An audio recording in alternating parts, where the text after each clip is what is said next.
And it was about a year or so before I could really get access. I was going through my local district. I went through the state requesting to see this test, and I was denied access.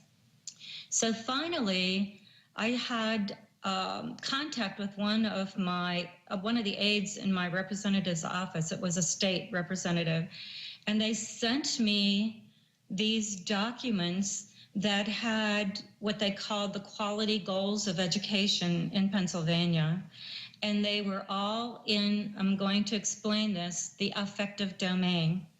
The affective domain is the testing of attitudes, values, opinions, dispositions, and beliefs of children. So I actually, at that time, filed a federal complaint against the Pennsylvania Department of Ed because it was state administered. It was a state assessment that was given to every 5th, 8th, and 11th grades every year.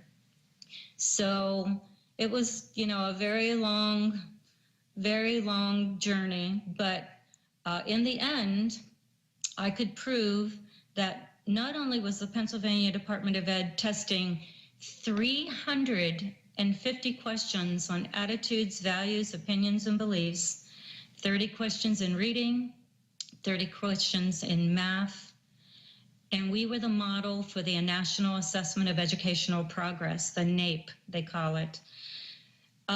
What I did at that time was freedom of information, my own complaint. So what I received back was all of the documents that the state had to give to prove that they weren't, which of course, I then got the test, I got the scoring, and yes, the federal government is scoring attitudes, values, and opinions and beliefs of children. Scoring them. Scoring them to a criterion, right. You have to have a minimum positive attitude according to the federal government. So anyway, I have all this documentation of what had happened at the time. So in 1990, the Pennsylvania Department of Ed had to withdraw the test. They also issued a policy in Pennsylvania saying that they would never do it again. So it was called Basic Education Circular 8-90. So this is basically where my whole entire journey began.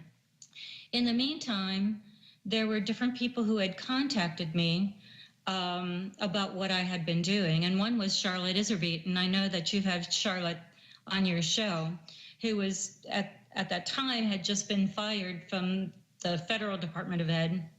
And she called me and I told her that this whole entire agenda was revolving around the federal legislation called Title I. Title I supposedly was to be grants that were given to different schools for children who were quote unquote in poverty. Okay, poor children were to get these Title I grants. What I had found out was the definition really for Title I was not poor children. It was any child who was educationally deprived. So a child was educationally deprived if they weren't meeting some of the government's objectives or their outcomes in education. So whenever I told Charlotte about this, she got on a plane and flew to Pennsylvania to meet with me because she knew that I had uncovered the actual meat of what was actually happening in this country. And it was so very deceptive, okay?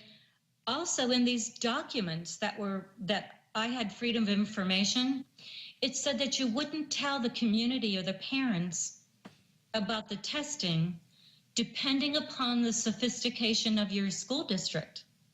What does that mean exactly? Right.